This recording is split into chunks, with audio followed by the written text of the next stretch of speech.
Hi everybody. So today we're going to talk about a problem called the experts problem. So I'll present the problem shortly.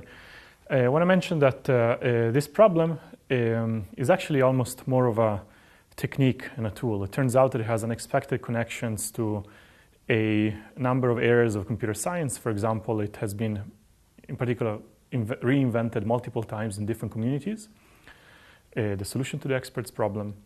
And I will mention towards the end of today's lecture how, in particular, it can be used to find optimal strategies in a zero-sum game. We've seen in the last lecture that it suffices to solve a linear program through some generic algorithm for linear programs, while in fact one can use sort of much more faster methods, for example, using solutions to the experts problem.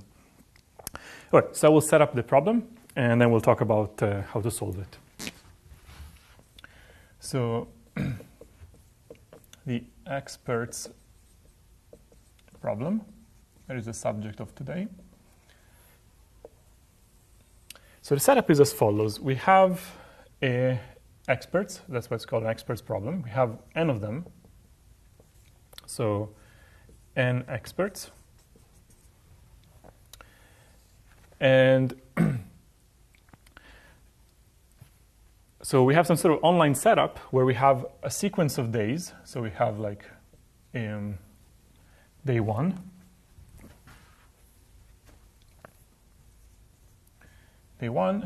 then followed by day 2, and so on and so forth, up to some day t.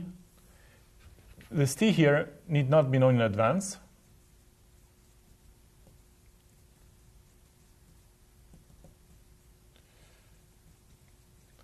And within each day, what you have to do is to make a prediction, okay? About what? Well, so this is sort of whatever the experts are opining on. Maybe we have n experts that are opining upon the weather. They're saying, say that I'm expert 2, and I'm saying, I believe that tomorrow is going to be sunny, okay? And so all the experts make their predictions. We, as kind of the player playing this game, we also make our own prediction, but we have to pick an expert whose prediction we follow. So inside here, I'm going to write I of 1, which means this is the, or maybe I sub 1, which is, it denotes the expert that I want to, whose prediction I want to follow on the first day. So for example, if I choose I1 to be 2, it means that I follow expert number 2 on day 1, okay?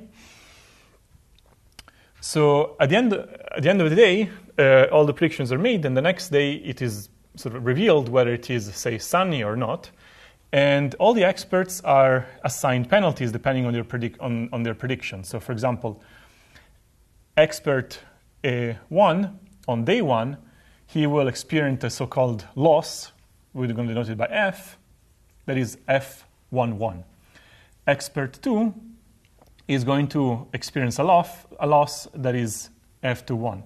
So you can think about it kind of in your head. This, for example, would be a loss of 0 if correct, or maybe loss is 1 if incorrect, or maybe some other value that need not be neither 0 nor 1, is just something that represents the loss as a function of the prediction made by this expert. So every day the experts make predictions, and then the outcome is revealed. So that's true on day 1 here. In day 2, they also experience losses. So this is the loss of expert 1 on day 2, the loss of expert 2 on day 2, and so on and so forth. So we also have here the loss of expert n on day 1, and the loss of expert n on day 2. So every day we have to make our prediction before the outcome is revealed. Okay, so we want to choose, maybe let me write it inside a box, our prediction. This is our prediction for, so our choice of expert for day 1, our choice of expert for day 2, and so on and so forth, up to the last day, where all the experts experience some losses, and we have made, before the outcome was revealed, our last prediction. Okay? Now, what is the goal? Why are we trying to do these predictions? Because we are clueless, maybe we are not weather forecasters, but we still want to be able to make these predictions in a way that minimizes our loss. So our loss is going to be what? Well, if on day 1 I chose to go with expert I1, then I should pay for the loss of that expert. So for example, if I1 equals 2, as in here, I will experience this loss over here. If on the second day I go with, say, I2 equals 1, then it means that I will experience this loss over here.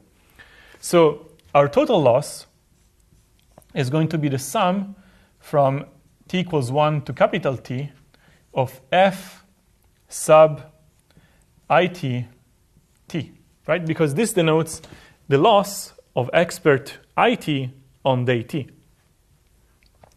So our goal, we want to minimize this total loss here. Okay, so this is the setup of the experts problem. I want to make sure the notation is clear. Again, we have n experts, we have t days. Every day experts make predictions. It doesn't matter in what form they make predictions. The point is that at the end of the day, after the outcome is revealed, those predictions turn into losses. Here they are. Losses for day 1, losses for day 2, losses up to day t. Before the outcome is revealed, we have to choose which expert we follow. This is the expert we follow on day 1, day 2, and so on and so forth. And this gives us a loss, total loss across all days that is a function of our predictions over here. And our goal is to minimize this sum. Maybe as an alternative mental model, you can try to think about that we're trying to maybe pick which stocks to invest in. And these are different options of stocks. So there are n stocks. And our choice here denotes, where are we going to, on which stock are we going to, say, invest $1,000 any given day. And then, depending upon how the stock performs, we have certain losses. Certainly a negative loss, for example, would be a gain. So that's the setup. Now, one important consideration is that we cannot expect to make this sum, let's say, go to 0, to have 0 loss, because maybe all the experts are idiots, and they always have large losses. They really don't know what they're doing.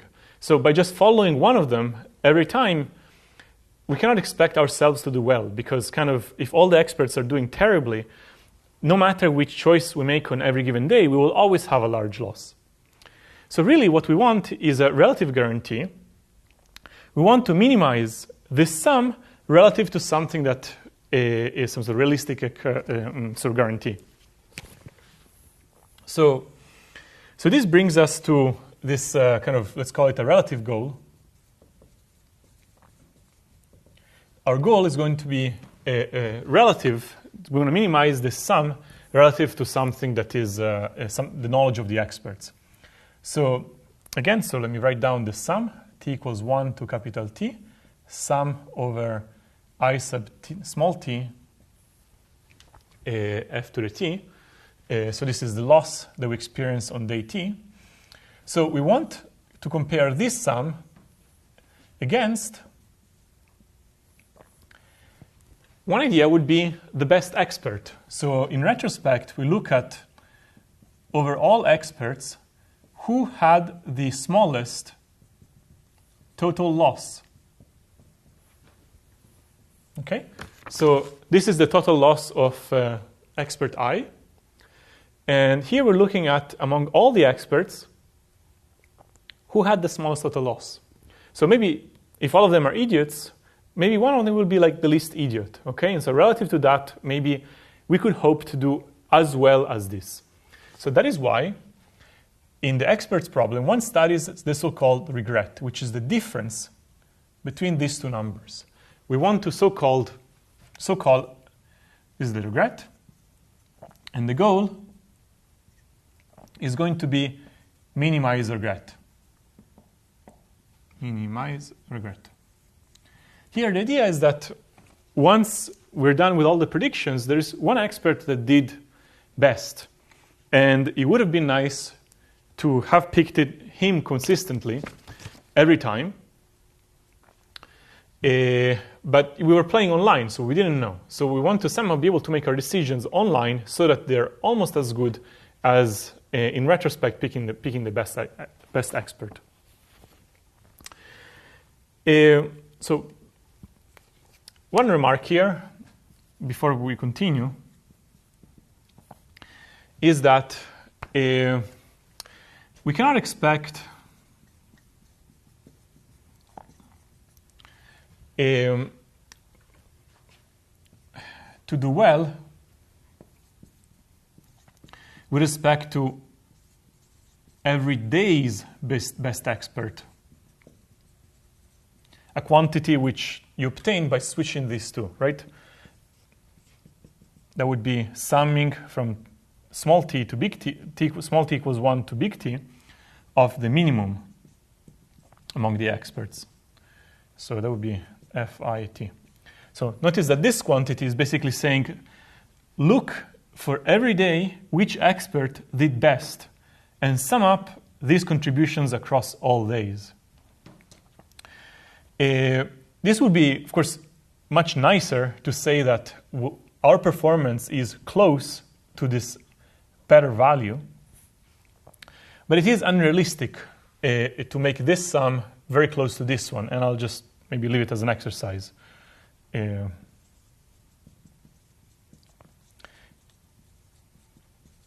Namely, it would be good if maybe offline you can try to think about why making sure that our online performance is close to this one, it's too unrealistic, because somehow we can always pick these losses based on our prior choices to make the difference between these two things very big, whereas a priori it is not clear at all that this sum cannot be made small, and indeed, today we'll see that there is a strategy that makes this difference very small. Okay, so this is why we're looking at the best expert rather than every day's best expert.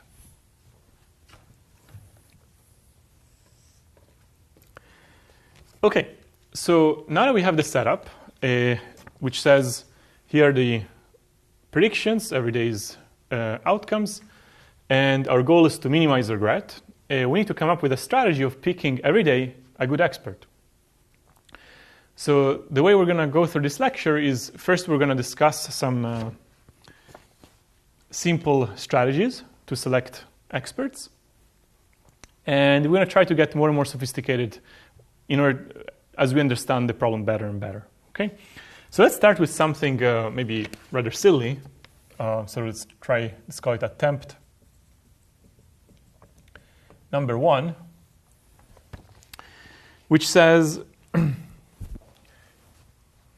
let's just choose expert the first expert on every day. That seems like it's a pretty lazy strategy, but it is a strategy. We can try to understand how poor it is. Okay? So if I set IT equals 1 for every t 1 to big T, then that's just basically saying that every day I pick the first expert and I just go with him. And we may wonder kind of, with this strategy, what is the regret R going to be?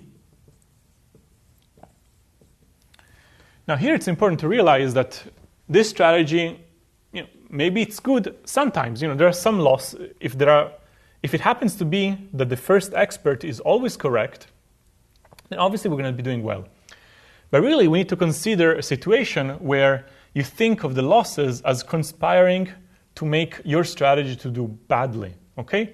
So somehow the choices of these values each day, we need to analyze that strategy in such a way that they behave adversarially, okay? They're kind of conspiring to make your strategy be terrible. In particular, the strategy of picking the always the first expert would do very badly if, for example, the first expert always has a loss that is high. So high on the first day, high on the second day, and so on and so forth, up to its high on the last day. Because in total, what we will have chosen is always the first expert, always with a high loss. So overall, we have like a very high loss. At the same time, we need to compare this against the best expert. So we also need to set the losses of some expert, let's say the last one, to be very, very good. Say like no loss, blah, blah, blah, no loss ever. So it means that we have something large minus 0.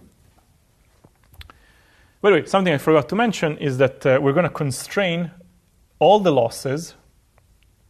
I'll just say technicality. All losses FIT are going to be bounded in some interval. And for now, I'm going to put it to be the standard interval 0, 1. In the course notes that are posted on the website, there is a simple explanation for how you take this case from 0, 1 and you generalize it to some bounded interval. Though it is important that the losses are bounded in some interval, A to B. Okay, now we come back here and we have sort of understood that we need to think of the losses as conspiring against this strategy. So really what we want to do is we want to make R as small as possible. But now we have like a small, simple claim, just so to make sure we understand the setup. We cannot expect R to be too small.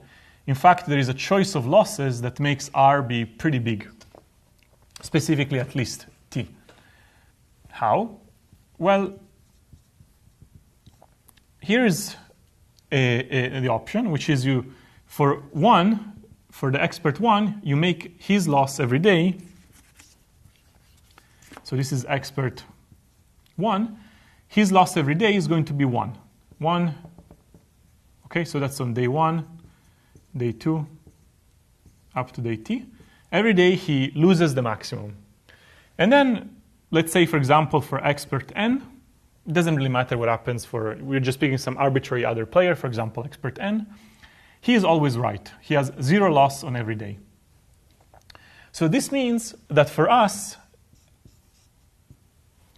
our choice FIT T every day is going to be the first expert. So that's sum from T equals 1 to capital T of F1 of T.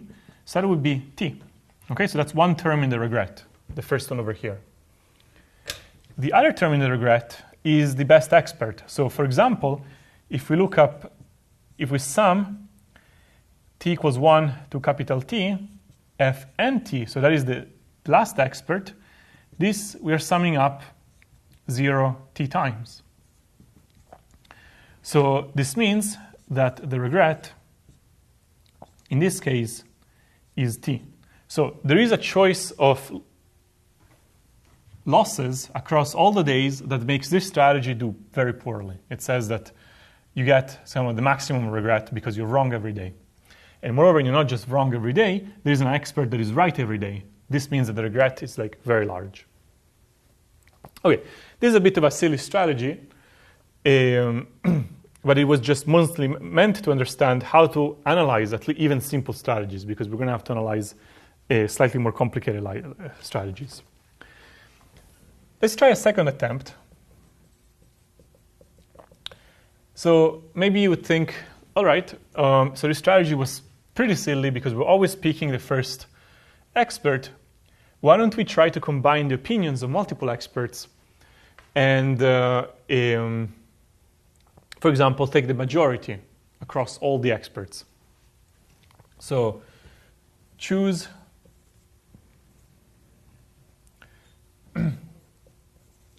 the prediction of the majority of the experts. Okay? This is not much better, really. It's actually just as bad. The regret is still terrible, because somehow the fact that there was one expert that was doing badly, okay, so we could just scale up this example and say, actually, experts 1, expert 2, up to expert n-1, they're all doing badly. Namely, on day 1, on day 2, up to day t, all of them always have maximal loss. But then expert n is always right. He has minimal loss. So this means that even if we're taking a majority of the experts and we are going with the majority opinion is always wrong. So this means that, again, our total loss, summing f I t for small t going from 1 to capital T, is capital T, because we're wrong on every day. And at the same time, the best expert, the last one, is right every day. So this big gap from t and 0 means that our regret is pretty large, t. So we haven't really moved much.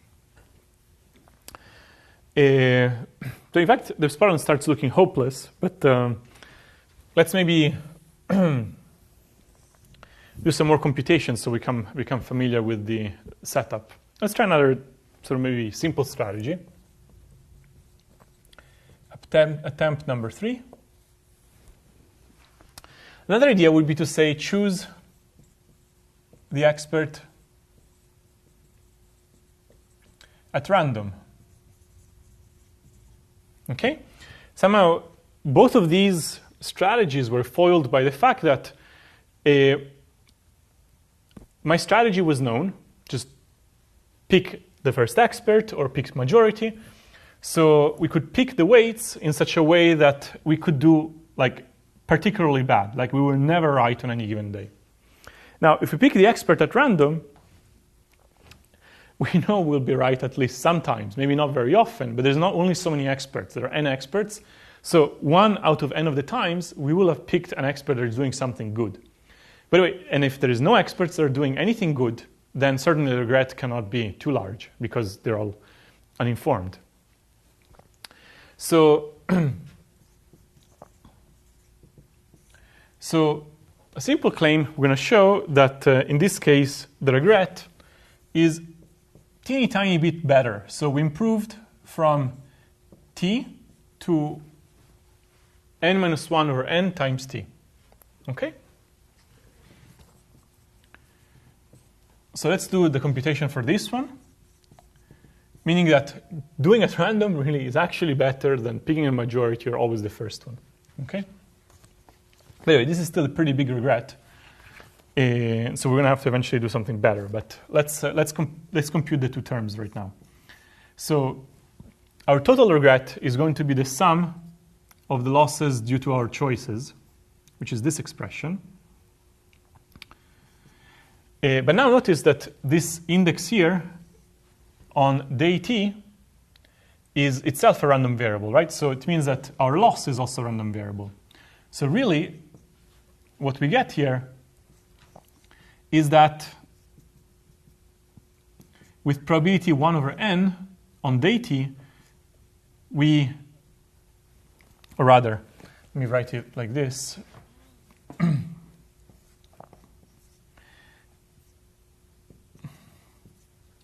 Depending upon which expert we pick, we're going to pick expert I with probability 1 over n.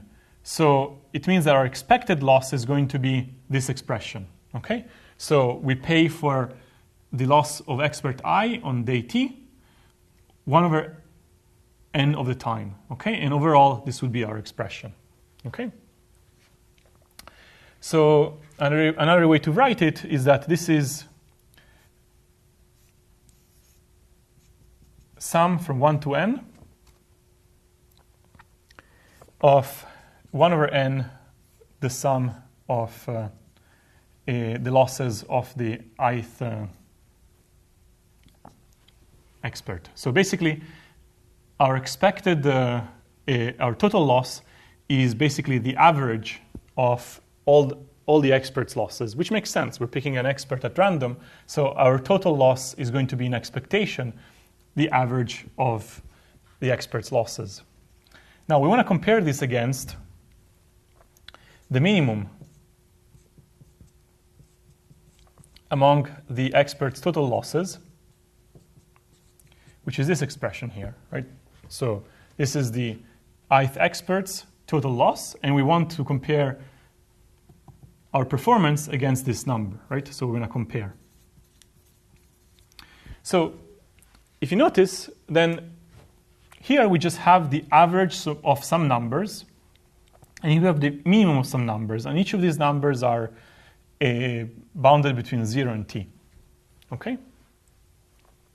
So one way you can think about it, kind of the worst case that we could encounter is precisely this one over here, where this is kind of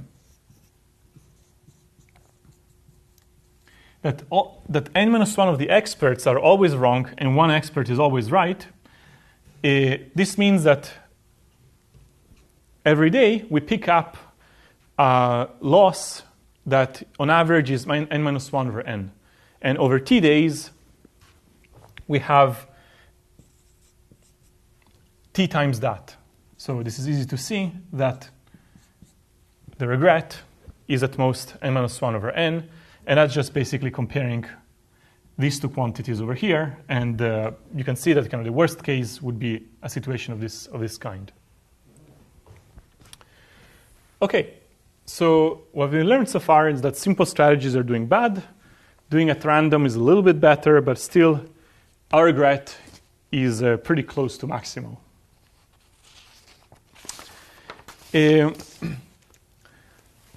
What I'm going to do now is I'm going to do one final failed attempt. This failed attempt actually looks pretty sophisticated, but we're going to see that it also does pretty poorly. And the reason why we're going through all of these attempts is to just illustrate just how difficult it is to do well on the experts problem. You really have to have like a pretty good strategy to do any non-trivial amount of better than the worst case. So we're going to do one final attempt. So final idea would be to say, to kind of choose the best experts so far.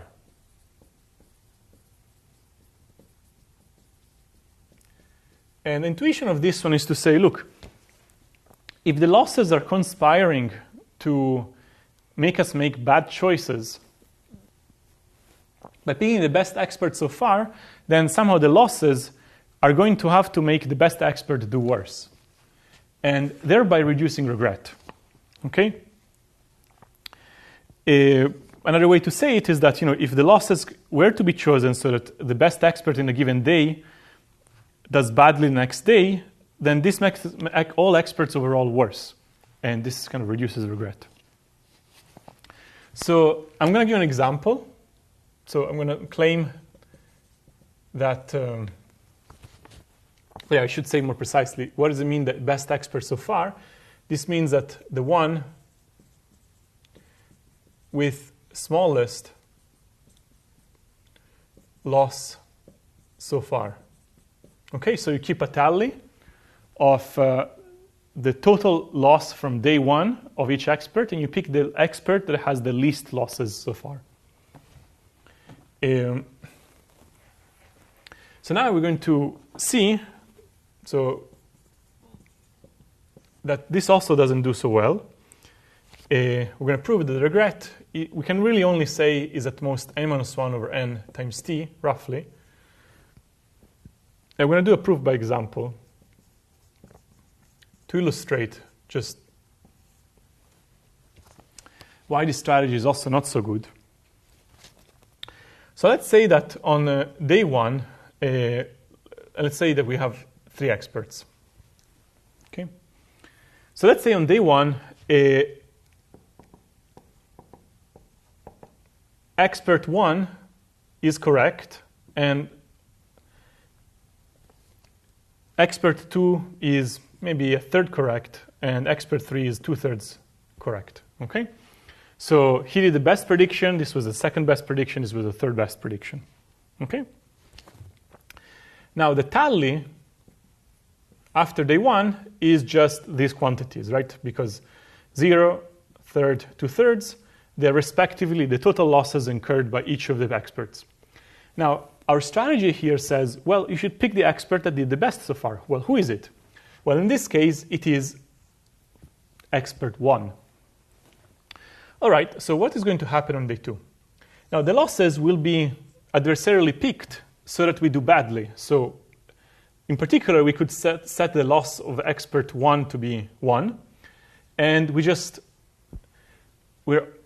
going to want to maximize the regret, so we're going to make the experts that our strategy didn't choose to be as well as possible, right? Because this is going to make, eventually, whatever is the best expert do as well as possible, increasing the regret.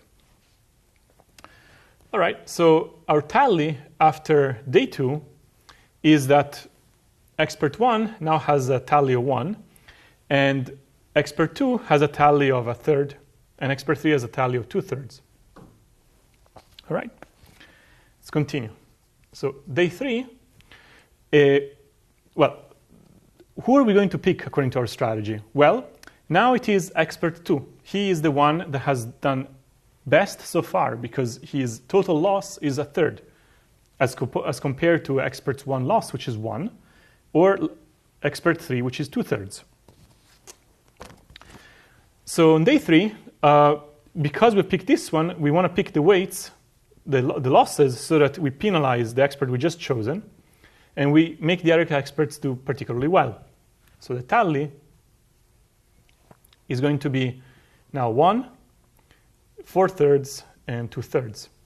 This means that on day 3, we're going to select this one, and we continue in this way. So day 4, here we're going to make expert 3 do badly on day 4, and so on and so forth.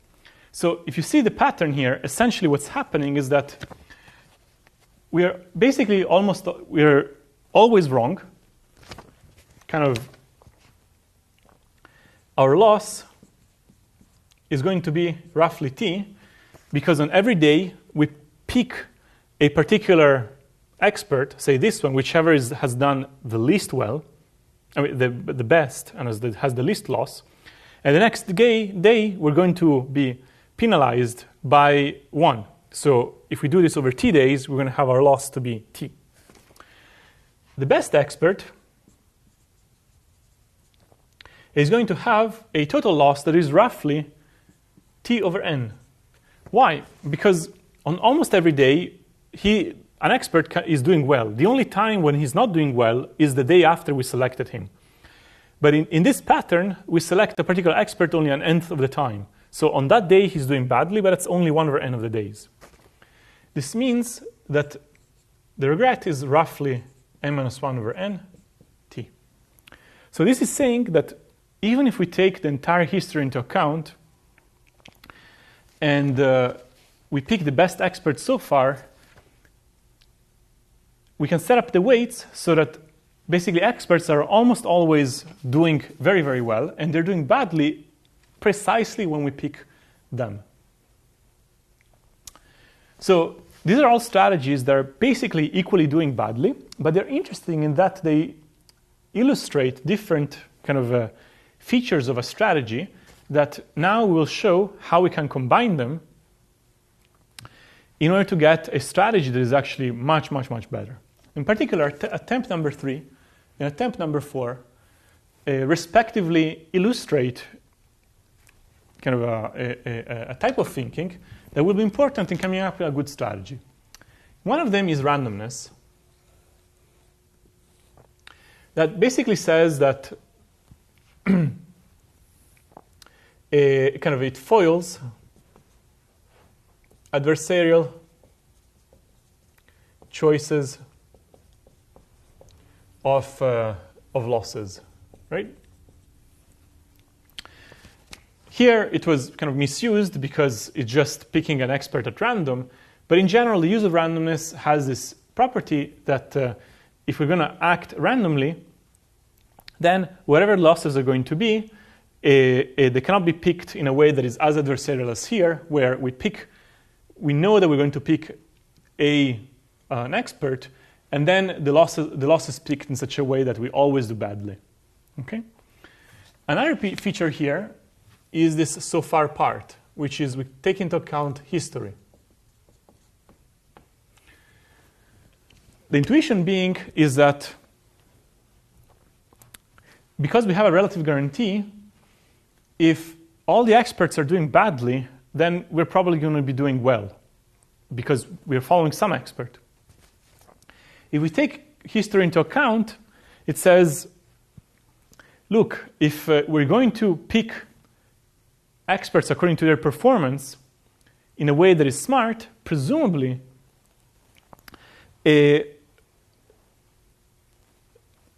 the losses will be picked in a way to make our performance worse. But if our performance tracks experts' performance, it means that experts will be doing worse. And so that would be reducing our regret, which is a good thing. Okay?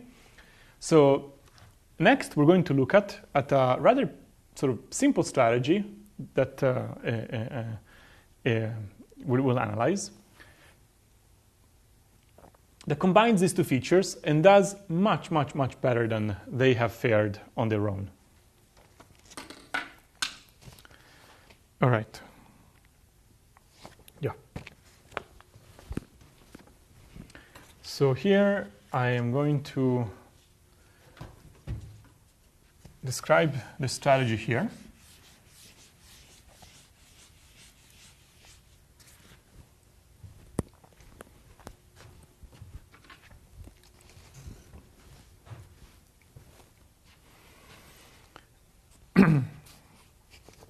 And before I do that, I want to introduce some notation.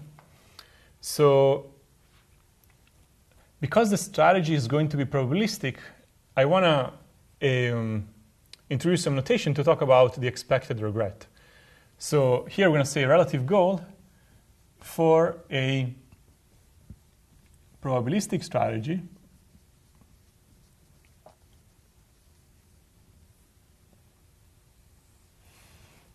Now, in a probabilistic strategy, the choice of expert on day t is itself a random variable, which means that this loss is a random variable. Now, what we're going to study is the expected loss, which means I can write this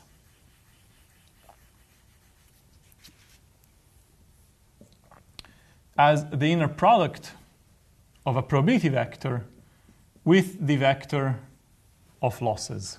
Okay, I'm going to write that explicitly. So what is this inner product? It's just the sum across all experts of the probability of picking the ith expert times the ith expert's loss. Okay, and I'm going to use this inner product to kind of summarize this kind of expression here. Now, this means that we are going to minimize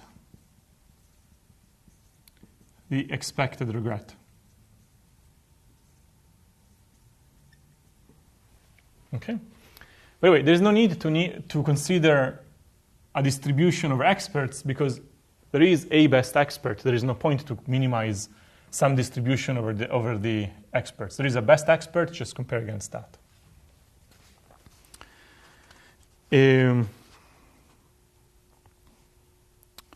Okay, so the strategy we're going to study has a name. It's called the multiplicative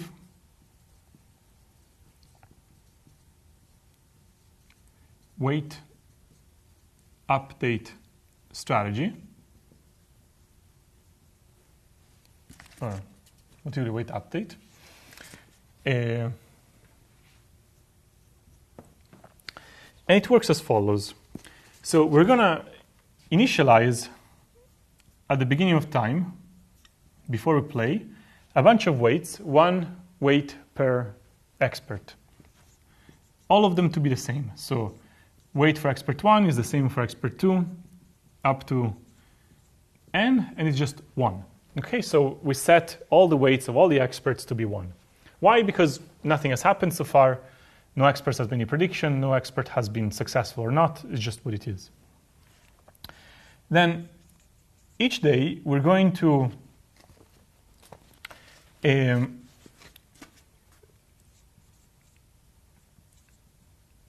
make a choice, a probabilistic choice. We're going to pick expert I with probability that is proportional to Wi. Okay? So let me just make it more precisely. Probability Pi, which is Wi over the sum over I of Wi t. Okay? Oh, the initialization here is the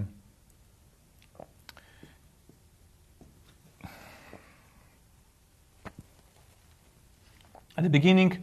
So this is just denoting that. No, I really should put them to be 0 here. The initial weights are all 1, and when I want to pick expert I am picking with probability that is proportional to the weight of the expert relative to all the weights. Okay? So for example, at the very beginning, since nothing has happened, I don't have any historical, when all the weights are 1, this just means pick up an expert at random. Now the update,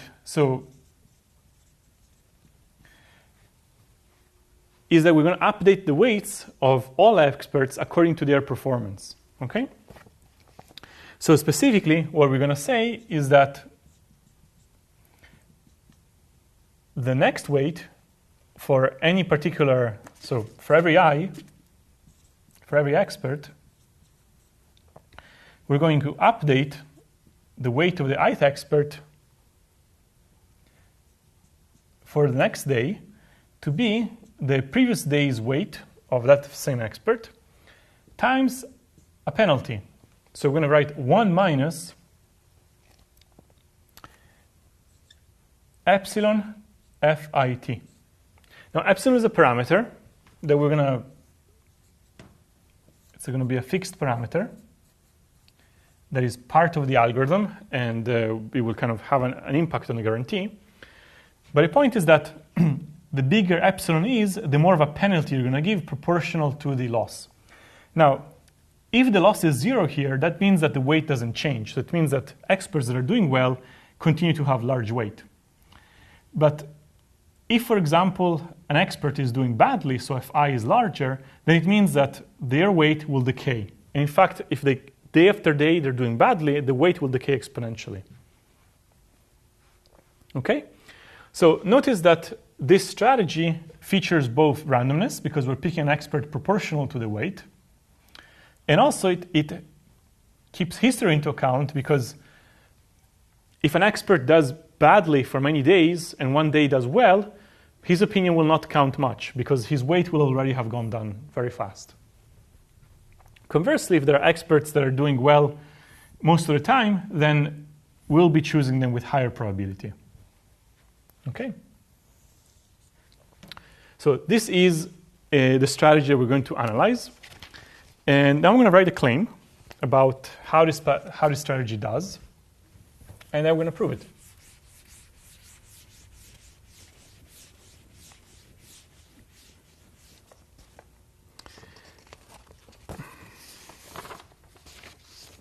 So the theorem, I'm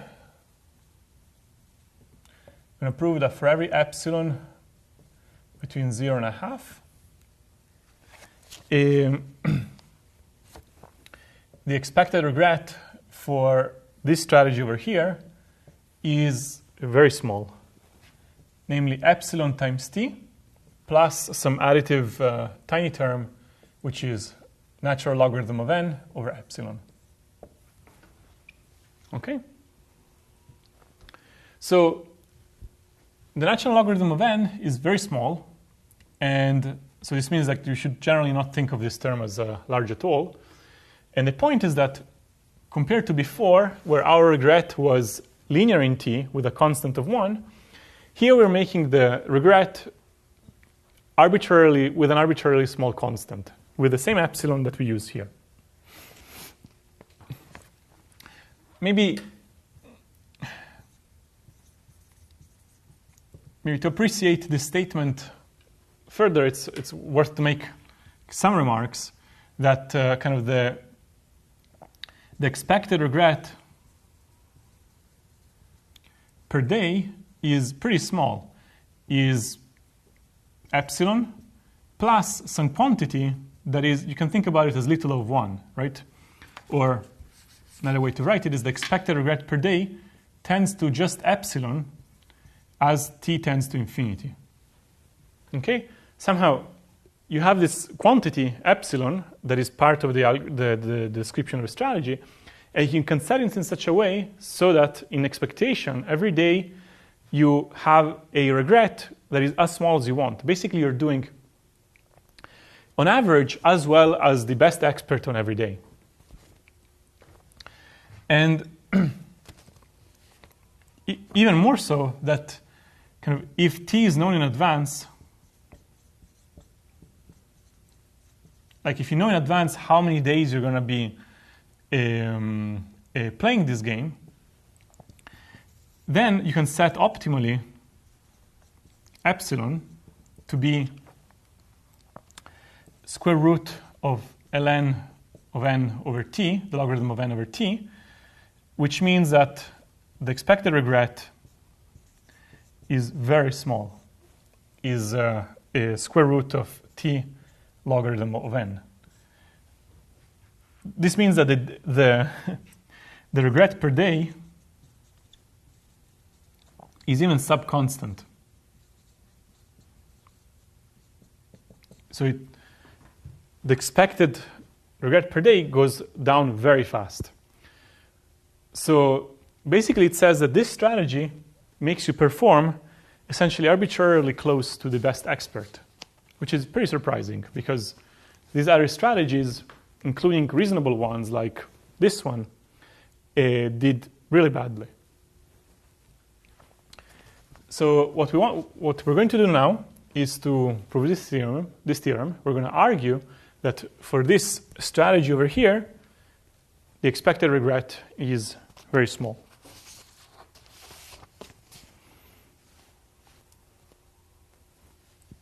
All right.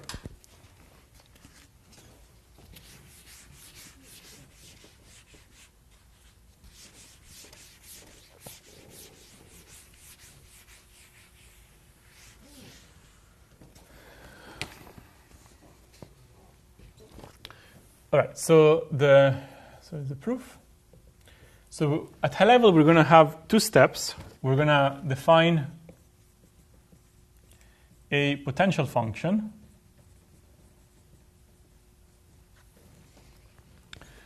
And the potential function is just the sum of the weights at time t. So phi of t is just the sum of all the weights on day t. Okay? And kind of step one is going to argue that if there is an expected loss, if there is a loss in expectation from t to t plus 1, then phi t decreases to phi t plus 1 by corresponding amount.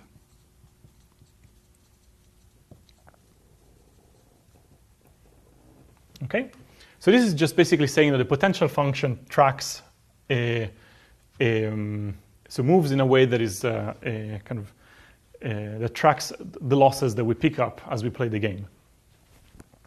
And step 2 will say that if there is a good expert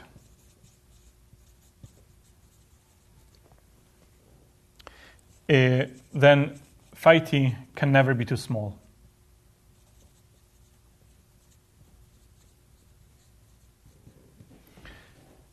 And these two things should give us the theorem. Why? Again, the first step is basically saying that the performance, or rather the loss that we experience through this strategy, the more losses we pick up by playing this strategy, the more the potential function goes down. Okay? The second step says that if there is a good expert, then the potential function will not be down too much. These two things are in tension. They tell us that the performance of our strategy cannot be too far away from that of the best expert, or indeed any expert, in particular the best one. So we're going to expand each of these steps into like a concrete mathematical statement. It's just intuition. So let's start with step 1.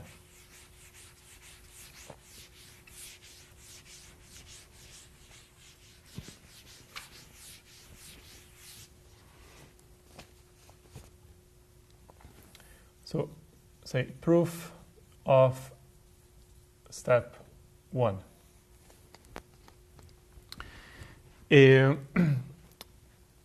Now, step 1, we're relating phi t and phi t plus 1. So let's write what is phi t plus 1. So phi t plus 1 is sum of all experts' weights on day t plus 1. But because of the update procedure, we can write each of the weights in terms of the previous day's weights, right? So that is the previous day times this penalty, which depends on the parameter epsilon and the loss of the player. We also know that WIT is just the probability that we pick the ith player on day t times phi t. Why? Because phi t is just the normalization factor for our probabilities. Okay? So these two facts together tell us that we can write phi t plus 1 as a sum from I equals 1 to n of, so what is this thing? So that is pi t, phi t. So I'm just expanding WIT times this expression, 1 minus FIT. Okay? So I'm just putting these two equalities into 1. Now, phi t is just a constant, so we can just put it out front. And now we're summing from 1 to n pi, okay, minus the sum, which I'm distributing pi through this term, minus the sum of epsilon I equals 1 n pi FIT. Right, so this one comes out here, and then I distribute pi inside on this term and then the other term. Epsilon is constant, so we can pull it out of the sum. Another way to write this is as follows. This is phi t. Now, the sum of the pi is just 1, because these are probabilities, minus epsilon. And what is this term here? That's just the inner product of pt and ft, using the notation that we introduced earlier. And we're going to use an inequality. We're going to write that this term is at most e to the minus pt ft, where here I'm using the the inequality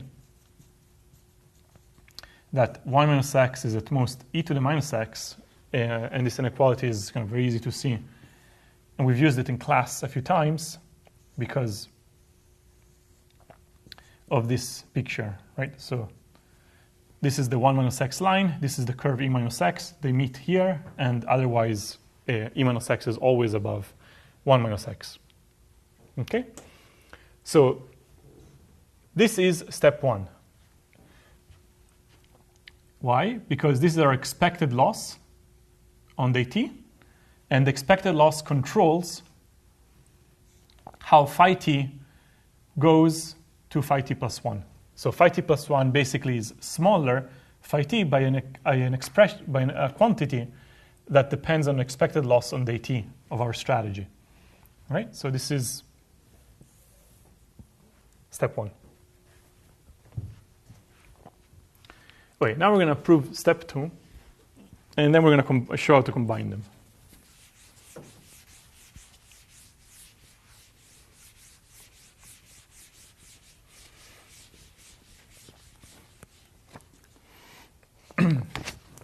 So proof of step 2. So we're going to prove that if there is a good expert, then phi t can never be too small. So, okay, fix some expert I. This is arbitrary. In particular, it could be the best expert. Phi of capital T is certainly, because it is the sum of all the weights, it is certainly at least the weight of the I of expert I. Okay? And again, you should think about that. We're thinking of a good expert. For a good expert, this weight shouldn't be too small. So that's why we're saying phi t is the sum of all the weights. In particular, the best expert is somewhere there. So here it is. And if we kind of look at what this weight is going to be, well, that's just the product over all days for all the penalties, right? Because we started at 1. Every day there was some penalty applied depending on the performance of this expert. And here they all are, like on the first day, on the second day, on the third day, picked up factors that are penalties. So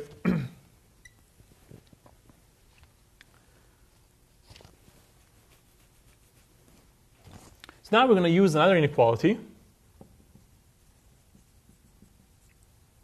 that for the other direction. So y minus x, instead of being smaller than something, it is at least e to the minus x squared. This is true for x at most a half. And unfortunately, this inequality, it's kind of annoying. It's not something you can easily see with a picture. But it comes from using Taylor series. And specifically, the Taylor series for 1 minus x, which is minus x squared over 2, minus x cubed over 3, and so on and so forth. You can always pull out inequalities of Taylor series because these infinite series, they approximate, they are at infinity equal to this value, but they approximate it alternatively from above and below. And if you pick the first two terms, they approximate it from below. So that's where this inequality comes from. This is more like calculus stuff, so we're not going to do it, and we're just going to assume it. It's also like boring and uninteresting.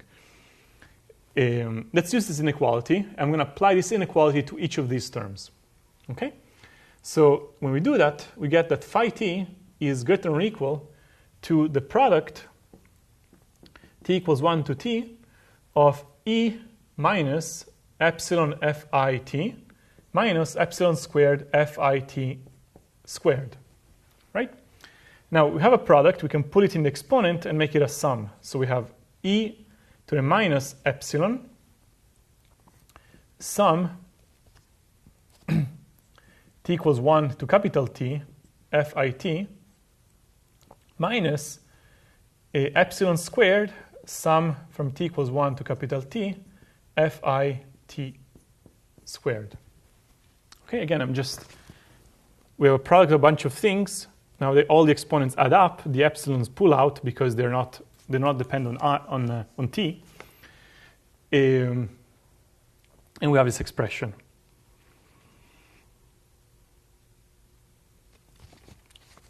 This is the end of step 2. It seems like an interesting end, but it does say what we wanted. If there is a good expert, then phi t cannot be too small. Because what is a good expert? A good expert is one where fi, the sum of the phi, is small. If this is small, then it means that this expression is not too small either, right? Because it's e to the minus something not too small, not too big. That means phi t must be like, reasonably large. Okay, so now we're going to combine steps 1 and 2 together to derive the theorem. And I'm thinking, where do I want to do it? I'm going to erase this one,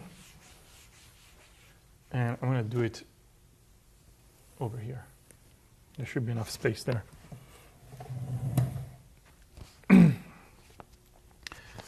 All right, so now we're going to combine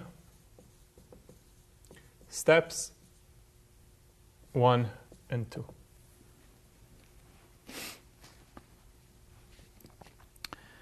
All right, so on the one hand, we know that phi t is at least this much. So let me just rewrite it here. Is at least e to the minus epsilon sum from t equals 1 to t phi t minus epsilon squared sum t equals 1 to t phi t squared. I'm just repeating this one over here, just flipping it. On the other hand, phi t is at most what? Well, if we go back here, we say that phi t plus 1 is at most phi t from before and this term, okay? But if I keep peeling off, phi t minus 1, that would contribute another term and so on and so forth up to phi 0. Now, phi 0 is n, okay? So is at most n times all of those terms.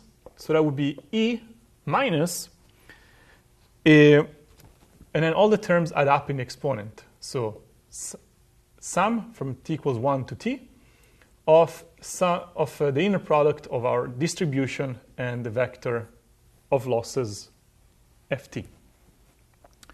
Now we have an upper bound and a lower bound, so we can combine them to relate these two quantities. Okay? Not only we can combine them, but we can also apply the natural logarithm to both sides so that we can take exponents down. So this is the bigger of the two. So we're going to write natural logarithm of n minus epsilon sum t equals 1 to t of pt, inner product of pt and ft, greater or equal to the natural logarithm of this expression. So that is minus epsilon sum from t equals 1 to t of the losses of player I, of expert I on day t, minus epsilon squared of the same thing, but now the losses are squared. All right. We sort of rearrange, okay? And we get ln of n, so I'm going to push this on the other side, so plus epsilon equals t equals 1 to t. This is the sum of the losses of expert I, is at least epsilon times t equals 1 to t of the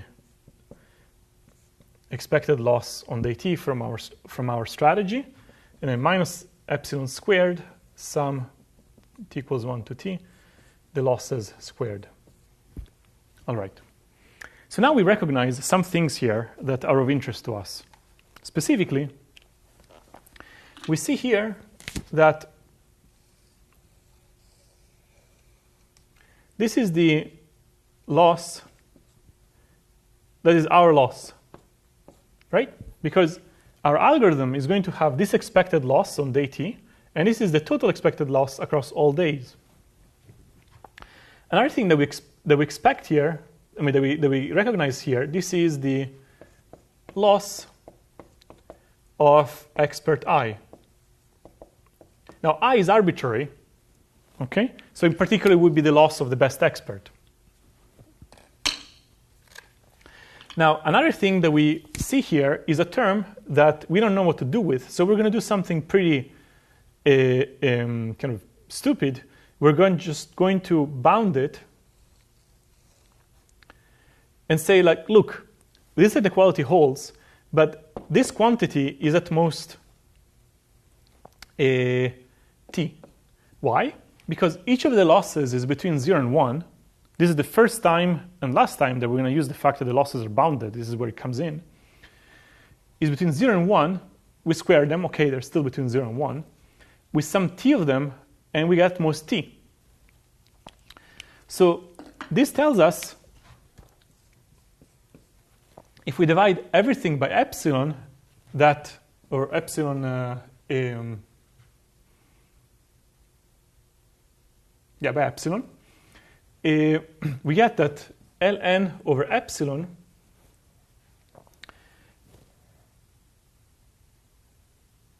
plus epsilon t is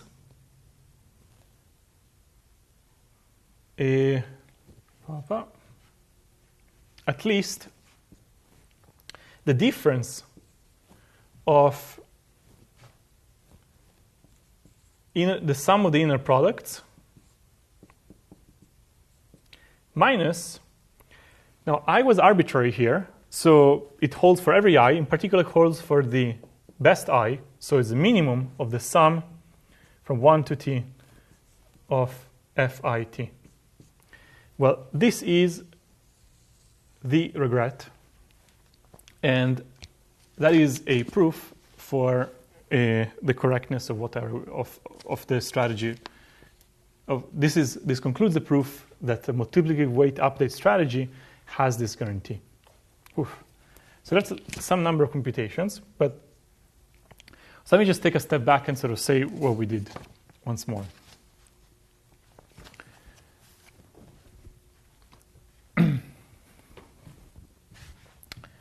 So we have defined this multiplicative weight update strategy. It starts out agnostic because there's nothing to know. No experts have said anything. So all the experts have the same weights. Every day we pick an expert proportional to their weight. Okay, so it's just weight over normalization. And then we start penalizing experts according to their performance. If they do better, their weights stay high. If they do worse, their weights go down very fast, exponentially. The claim is that this strategy does very well. Namely, the expected regret, which is the difference between the total loss we incur and the loss of the best expert, is arbitrarily small, constant times t, plus some small additive factor. That means that expected regret per day is actually very small, is epsilon. It tends to epsilon as t tends to infinity. Analyzing this strategy is a little bit non-trivial. So we have a helper, this potential function. You probably have seen potential functions in analyzing data structures. There are ways to kind of track progress. Here, the potential function, it is tracking progress in the sense that we can prove that if the strategy picks up a loss, then it is because the potential function has dropped by some amount that corresponds to that loss. Okay? That is exactly what we showed here. That if one day we experience a loss, then it is because later the potential function went down by something commensurate to that. That is the point of step 1. It's actually a fairly simple derivation. Step 2 says that the potential function cannot be too small if there is a good expert. That is exactly what we said here. The final potential function is at least the final weight of any expert, in particular the best expert. Here it is. And we just massaged this product into some slightly more complicated expression that, however, involves, now we have a term here that we like here because it is the loss of that expert, plus some term that will kind of eventually go away by the fact that losses are bounded. Now we have these two sides. We say, look, our potential function is sandwiched between this term and this other term, taking logs and then recognizing pieces of the regret. We can move them together, okay? And using the fact that losses are bounded, then this gave us the expression. Okay? So a couple of remarks. So on the website, there is a set of notes. This is not in the book. This subject is not discussed in the book, but there is a set of notes that do this derivation precisely, and you can just go through it, one more time. Maybe after this lecture, I should probably help cement what has happened here. I'm going to remark that when you read about multiplicative weight updates, sometimes the penalty is a little bit different. And I forget in the notes how it is. Sometimes the penalty is 1 minus epsilon to the FIT. Okay? It only makes a minor difference in analysis. And I forget if the notes on the website pick this or that. Okay? Anyways, the rest of the proof basically looks the same. There's a minor thing there. Another thing I want to point out about the notes is that they explain how you can generalize the assumption, okay, you can relax the assumption on the losses to be from 0, 1 to some interval a, b. Okay, so if your losses are not between 0 and 1, but between some possibly negative number a and positive and whatever other number b, there will be some scaling of b minus a in a few places. Okay, and the notes show how to account for that. Okay, so just in case you're trying to model some situation of experts where things are not between 0 and 1. Finally, and this is something that we just don't have time to go over in class, but I encourage you to go over offline, is that in those same notes linked online, it shows how you can use multiplicative weight update strategies to compute the optimal strategy of either player in a zero-sum game. Okay? Intuitively, you let the row and the column player, each of them respectively, run multiplicative weight updates against one another. And one can prove that as t goes to infinity, the weights that will correspond to what you get at infinity, they correspond to the optimal strategy in the game. And the experts are just the row options or the column options. They're the pure strategies. So you can think of the experts as the pure strategies, and basically you just see how well they're doing against the other player, and they will converge to a mixed strategy, which are the weights that you get at infinity when this strategy does best against the other player. So that's is explained in the notes, and will give you like a very fast algorithm to solve two-player zero-sum games. So this is the last lecture before spring break. And after spring break, we'll be switching gears and we'll go into a sequence of lectures, like a unit of the course that is not so much about algorithms, but is about complexity theory, the theory of NP completeness. So enjoy your break.